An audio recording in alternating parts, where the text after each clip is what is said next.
पिछले वीडियो में हमने समजातीय श्रेणी के बारे में पढ़ा था। चलिए अब इनके भौतिक गुणधर्मों के बारे में पढ़ते हैं। इसके लिए एल्केन की श्रेणी को लेते हैं और इनके गुण पर गौर करते हैं। मीथेन में से ईथेन पर आने पे CH2 इकाई का अंतर आ रहा है और ईथेन से प्रोपेन पर आने पे CH2 इकाई का अंतर आ रहा है और प्रोपेन से ब्यूटेन पर आने पे भी CH2 इकाई का अंतर आ रहा है और ब्यूटेन से पेंटेन पर आने पर कितना अंतर आ रहा है? सही सोचा आपने, CH2 इकाई का ही। तो हम साफ साफ देख सकते हैं कि श्रेणी में एक से दूसरे एल्केन पर जाने पर एक कार्बन और 2 हाइड्रोजन का अंतर है, यानी कि एक CH2 इकाई का। चलिए एक और गुण आणविक द्रव्यमान का अंतर देखते हैं, यानी कि मॉलिक्यूलर मास का, जो कि भौतिक गुणधर्म को तय करने में उपयोग में आता है।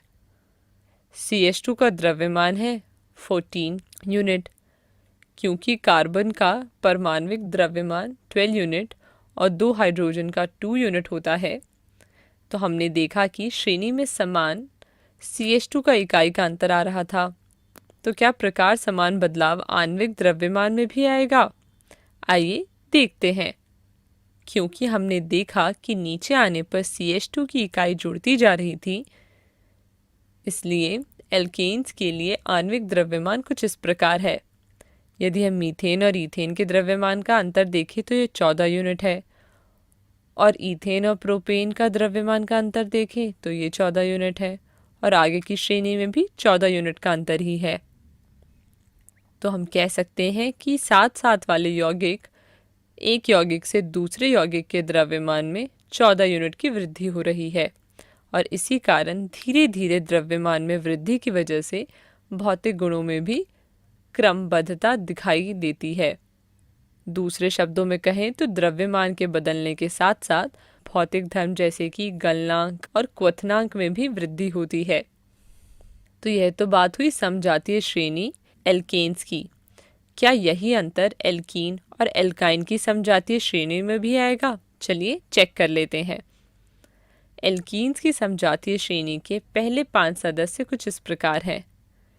क्या आप एल्कीन्स का समान सूत्र याद कर पा रहे हैं?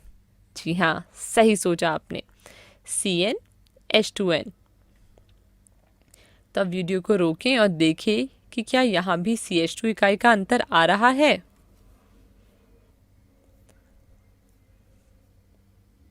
जी हाँ, अगर आप यहाँ ऑब्जर्व करें तो इनमें भी CH2 इकाई का अंतर आ रहा है और इसी प्रकार एल्काइन की समजातीय श्रेणी में भी होगा।